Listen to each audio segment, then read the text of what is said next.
Video बहुत important रहने वाला है हमारे अकाउंटेंट फ्रेंड्स के लिए, अकाउंटेंट भाइयों के लिए और बहनों के लिए, जो भी अकाउंटेंट की तैयारी कर रहे हैं और जो अकाउंटेंट ऑलरेडी हैं। क्यों इंपॉर्टेंट रहने वाला है? क्योंकि आज ईपीएफ ईएसआई के एक्सप्लेन करेंगे, साथ ही एग्जाम्पल के साथ, टैली प्राइम में एंट्रीज के साथ। तो बड़े ध्यान से देखिएगा। और जो भी चैनल में नए हैं, चैनल को सब्सक्राइब कर दीजिए, लाइक कर दीजिए। आपको इसी तरीके अकाउंटेंट के लिए मैं वीडियो लेकर आता हूँ और आप अकाउंटेंट की तैयारी करिए, आगे प्रोग्रेस कीजिए। और जो भी अकाउंटिंग सीखना चाहता है, टैली अकाउंटिंग टैक्सेशन कोर्स करना चाहता है, देहरादून से रिलेटेड है, तो अरोड़ा क्लासेस ज्वाइन कर सकता है। हमारे यहाँ टैली अकाउंटिंग और जीएसटी, इनकम टैक्स, टीडीएस, ईपीएफएसआई और कस्टम का पूरा सिलेबस सिखाया जाता है। एडवांस लेवल तक की अकाउंटेंट की तैयारी कराई जाती है और 100% जॉब की गारंटी दी जाती है। तो फ्रेंड्स, शुरू करते हैं आज का टॉपिक। ईपीएफ और ईएसआई का एक्सप्लेन करेंगे और साथ में फिर इसकी एग्जांपल के साथ एंट्रीज टैली प्राइम में करते दिखाएंगे। तो मैंने ये वीडियो इसलिए भी बनाया है कि कुछ फ्रेंड्स टैली प्राइम में एंट्रीज में कंफ्यूज हो रहे थे, जो ऑलरेडी मेरे अकाउंट जो वीडियो देख चुके थे। उनको मैं समझा दूंगा आपकी कंफ्यूजन कहाँ है और क्यों कंफ्यूज हो रहे थे आप। तो एम्प्लॉय प्रोविडेंट फंड क्या है? ईपीएफ और employee provident fund contributions are calculated based on an employee's basic salary and DNS allowance. आप एम्प्लॉयज की बेसिक सैलरी और डीए मिला के कैलकुलेशन करेंगे। Both the employer and the employee contribute 12% of this amount, और 12% amount करता है। The employee's contribution is further divided with a portion going to the employees pension scheme और and the remaining going to the EPF. तो employer के दो portion में करते हैं। एम्प्लॉय एक होता है एम्प्लॉय पेंशन स्कीम ईपीएस, और एक होता है EPF, employees provident fund. Employer का तो एक ही पोर्शन पे करता है, जो होता है एम्प्लॉयज प्रोविडेंट फंड। ठीक है। और दूसरा एम्प्लॉयर के करते हैं, एक एम्प्लॉय पेंशन स्कीम में ईपीएस में, और एक आता है ईपीएफ में। आगे बताता हूँ किस तरीके से कर रहा है। की पॉइंट्स क्या है? The employer contribution is split between EPS up to rupees 1250 per month. 1250 per month क्यों आ रहा है? क्योंकि यहाँ 15,000 का हिसाब किताब है। And EPF, EPF contributions are subject to interest, which is declared annually by the EPFO, Employees Provident Fund Organization. As of April 21, 2025, the interest rate is 8.25%, 25% per annum. ध्यान रखना, इसमें इंटरेस्ट लगता है 8.25% अगर आपने लेट वगैरह कर दिया तो। एम्प्लॉय स्टेट इंश्योरेंस, अब देखते हैं एम्प्लॉय का state insurance, ESI. The Employee State Insurance ESI is a social security scheme providing medical benefits to employees. तो मेडिकल बेनिफिट के लिए सबको पता है ये ईएसआई होता है। For the current contribution rates, the employee's contribution is 0.75% of wages. तो एम्प्लॉय के कितने करते हैं? सैलरी का 0.75% करता है, या वेजेस का। And employees contribution is 3.25% of wages, और एम्प्लॉयर के करते हैं 3.25%।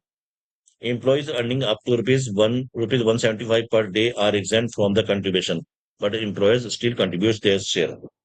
तो ध्यान रखना, एम्प्लॉई सैलरी अर्निंग्स है अगर 176 पर डे है वो एग्जेम्प्ट है, लेकिन एम्प्लॉयर के कटेंगे। की पॉइंट्स क्या है इसके? The ESI scheme provides medical care including out patients and in patient services, specialist consultation and hospitalisation. तो ये सब चीजों के लिए ईएसआई होती है। Medical benefits are available to insured persons and their dependents. ठीक है। The ESI Act applies to factories and establishments employing a certain number of employees, currently 10 employees or more in some regions. तो 10 या 10 से ज्यादा employees हो जाएंगे तो ESI कटना शुरू हो जाएगा। And with wage limit up to rupees 21,000 per month, और 25,000 रुपए। 25,000 आर डिसेबल्ड एम्प्लॉयज, अगर डिसेबल्ड एम्प्लॉयज है तो 25,000 रुपए तक, अदरवाइज 21,000, 21,000 तक। Employers and employees contribution to ESI, it contribution calculated based on the employees wages. अब हम देखते हैं कि इसकी कैलकुलेशन कैसे बैठती है। ये जो है आप ध्यान से समझना, और ये आपके लिए बहुत इंपॉर्टेंट है। इसकी एंट्रीज बहुत सारे अकाउंटेंट्स जो ईपीएफएसआई की एंट्रीज नहीं बना पाते हैं उनके लिए इंपॉर्टेंट है। आप कैसे एंट्री बनाएंगे और कैसे टेबल बनाएंगे एक्सेल में, ये सब सीख लीजिए। और अगर आपने चैनल को सब्सक्राइब नहीं किया है तो ज्यादा से ज्यादा चैनल को सब्सक्राइब कीजिए, लाइक कीजिए, शेयर कीजिए। अब मान लेते हैं दो एम्प्लॉई हैं हमारे, एग्जाम्पल मैं दो का दे रहा हूँ। ठीक है। 10 से ज्यादा पे ईएसआई करना शुरू हो जाता है। और ए और बी दो एम्प्लॉई हैं। इसकी बेसिक सैलरी और डीए इंक्लूडिंग है 14,000, एक है 15,000 रुपये। ठीक है। एम्प्लॉय का तो पीएफ कट गया 12%, सीधा सीधा सैलरी का ले लिया हमने 12%, 1680 और 1800 रुपये आ गया। और एम्प्लॉयज का ईएसआई कटेगा 0.75%, तो 14,000 और 15,000 रुपये का 0.75% ले लेंगे, 105 रुपये और 17 रुपये। सैलरी पेबल कैसे बैठेगा? सैलरी हम 14,000 में से इनका जो 1680 और 105 रुपये है वो काट के इसको पेमेंट करेंगे, और 15,000 में से 1800 रुपये और 117 रुपये काट के 13,087 रुपये पेमेंट करेंगे। अब आता है एम्प्लॉयर। मैंने कहा था ना, एम्प्लॉय पेंशन स्कीम एम्प्लॉयर के दो हिस्से में करता है। एक तो होता है एम्प्लॉय पेंशन स्कीम, ईपीएस, वो होता है 8.33%। तो सैलरी का 8.33% ए और बी का ले लिया। एम्प्लॉयर दूसरा होता है प्रोविडेंट फंड, 3.67% होता है। तो कुल मिला के 8.33%, 3.67% इज इक्वल टू 12% होता है। लेकिन स्प्लिट होता है, यानी कि दो पोर्शन पे होता है इसका। एक अलग स्कीम में जाता है, एक अलग स्कीम में जाता है, अकाउंट में जाता है। Employer provident fund 3.67% is equal to 14,000 रुपये का 3.67% और 15,000 रुपये का 3.67%। ये हो गया। Employer ESI 3.25%। ध्यान रखना, एम्प्लॉय का 0.75% होता है, एम्प्लॉयर का 3.25% होता है। सैलरी का हमने ले लिया 3.25%। पीएफ एडमिशन चार्जेस 0.5% होता है, ईडीएलआई चार्जेस 0.5% होता है। ये एम्प्लॉयर को, इन शॉर्ट कहने का मतलब यह है, एम्प्लॉयर को 12% तो ये देना हो गया, ठीक है, सैलरी प्रोविडेंट फंड का। और 0.5% एक 1% खर्चा भी देना हो गया उसको। ठीक है, उसके चार्जेस लगते हैं। एम्प्लॉय के तो 12% कट रहे हैं, एम्प्लॉयर के कायदे से 13% कट रहे हैं।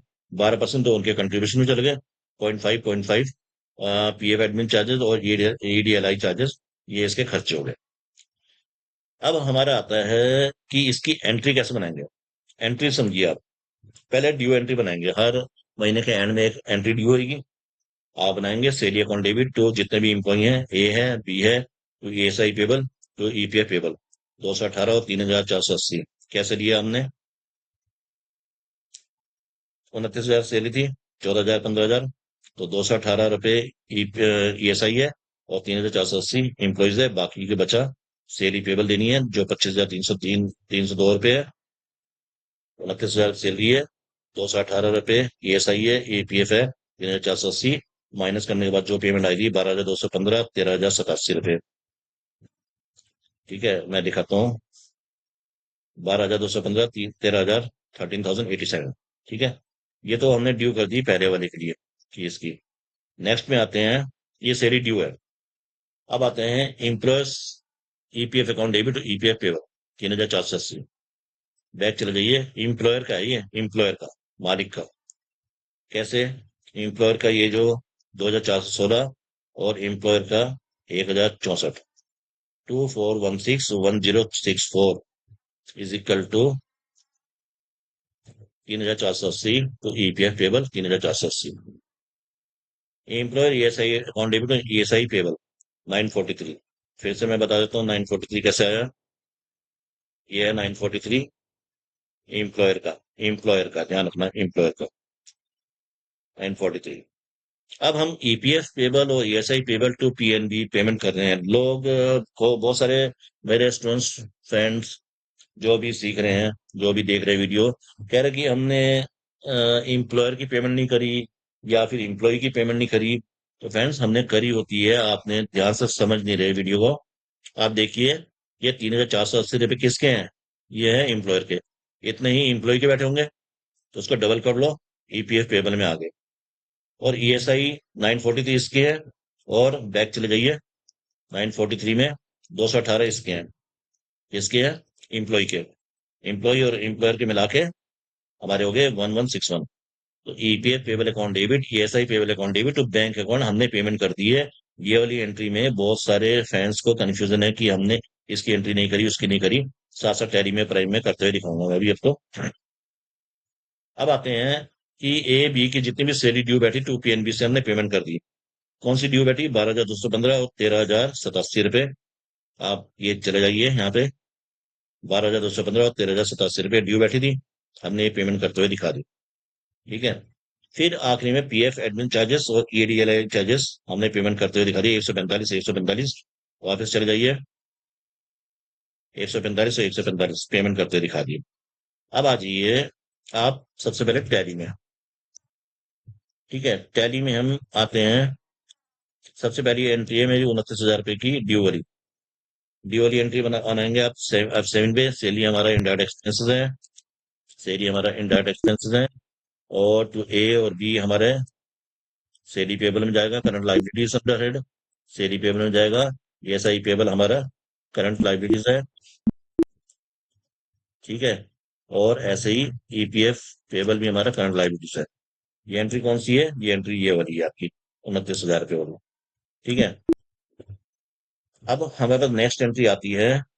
ये तो ड्यू करी हमने। अब हमने ना इम्प्लॉयर का EPF, ध्यान रखना, इम्प्लॉयर EPF 3,480 रुपये ड्यू करा है, अभी पेमेंट नहीं करा, ध्यान रखना।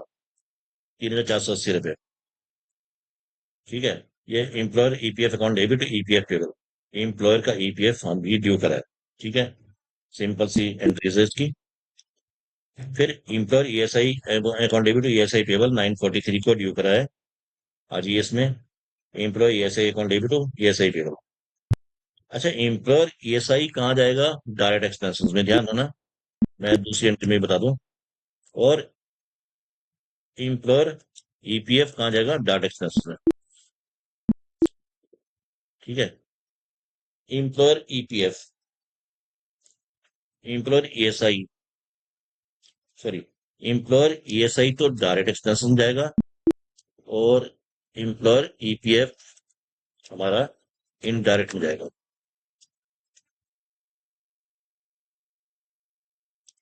ठीक है। क्यों जाएगा इसका रीजन बताता हूँ अभी, ठीक है। अच्छा, ये एंट्री इसकी होगी हमारी। अब आ जाइए EPF payable account debit ESI payable account debit bank कौन से है? ये दोनों की मिला के, एम्प्लॉयर और एम्प्लॉय को मिला के हमने जो पेमेंट करी है उसकी एंट्री है, ध्यान रखना, बार बार मैं बता रहा हूँ। क्योंकि स्टूडेंट्स पूछते हैं कि इसकी एंट्री कब करेंगे, पेमेंट हमने दिखाई नहीं। तो ये मैंने दोनों पेमेंट एक साथ दिखा दी है, कंफ्यूज होने की जरूरत नहीं है, ठीक है। ये PNB इसमें चले जाइए आप, 6,960 और 1,161 रुपए की पेमेंट हमने PNB से करते हुए दिखा दी है। ESI पेबल की और EPF पेबल की, ये दोनों की कंबाइंड है, ठीक है। ये आपकी पेमेंट हो जानी चाहिए टाइम से। अब आता है आखिरी में ए और बी को पेमेंट, ये क्रेडिटर्स है हमारे, करंट लाइबिलिटीज हमारी, सेली पेबल थी, तो इसको पेमेंट करते दिखा दो। तो लो, इसको हमने पेमेंट करते दिखा दी, ए बी एम्प्लॉय को पेमेंट करते दिखा दी। ये हमारे सेली पेबल था, सेली payable under head current liabilities में दिखा दिया इसको हमने, ये दिखा दिया। अब आखिरी में PF एडमिन चार्जेस और EDLI चार्जेस होते हैं, उसकी एंट्री दिखा दो आप, ठीक है। ये PF एडमिन चार्जेस और EDLI चार्जेस, ध्यान रखना, ये दोनों चार्जेस इनडायरेक्ट एक्सपेंस होते हैं, ठीक है, इनडायरेक्ट एक्सपेंस होते हैं। तो ये सारी एंट्री होगी। अब आते हैं हम प्रॉफिट एंड लॉस अकाउंट में कि क्या बताना चाह रहा हूं मैं आपको ये बताना चाह रहा हूँ कि ESI जो है ना, इम्प्लॉइज स्टेट इंश्योरेंस, ये करता है हमारा ज्यादातर फैक्ट्रियों में जहाँ लेबर लोग होते हैं। तो ये इसलिए इंश्योरेंस होता है, तो इसलिए ये डायरेक्ट एक्सपेंसेस होता है। करने का तो लोग अपने हिसाब से करते हैं, इसको इंडायरेक्ट में भी डाल सकते हैं, ठीक है, लेकिन जनरली इसका तरीका यही है। EDLI इनडायरेक्ट होता है। Employees provident fund, employee provident fund हमारा, employees provident fund account debit to EPF payable. PF admin charges 145, ये एम्प्लॉइज प्रोविडेंट फंड की कोई आप देखो, एम्प्लॉयर का ESI हमने खर्चा करा है, ये कहाँ डाला है मैंने? डायरेक्ट एक्सपेंस में। और एम्प्लॉयर का EPF पेबल कहाँ डाला है मैंने? Indirect expenses. तो कई स्टूडेंट्स में से ये भी पूछ रहे थे कि भाई हमने यहाँ पे एम्प्लॉय का क्यों नहीं दिखाया? भैया आपने एम्प्लॉय को पेमेंट कर दिया है, इसने नहीं दिखाया। और एम्प्लॉयर अपना दिखाया खर्चा क्लेम कर सकता है, क्लेम कर सकता है, इसलिए उसको हमने डायरेक्ट एक्सपेंसेस में दिखाया या फिर इनडायरेक्ट एक्सपेंसेस में दिखाया। तो आप अपनी कंफ्यूजन दूर करिए कीजिए, जिसने मुझे कमेंट्स में बताया था, एक बार देखिए, नहीं समझ में आता था फिर से समझिए पूरा वीडियो, ठीक है। और सारी कैलकुलेशन अपने आप करके देखिए, लेजर बना के देखिए, आपको सब समझ में आ जाएगा कि ये सब सही है नहीं है, ठीक है।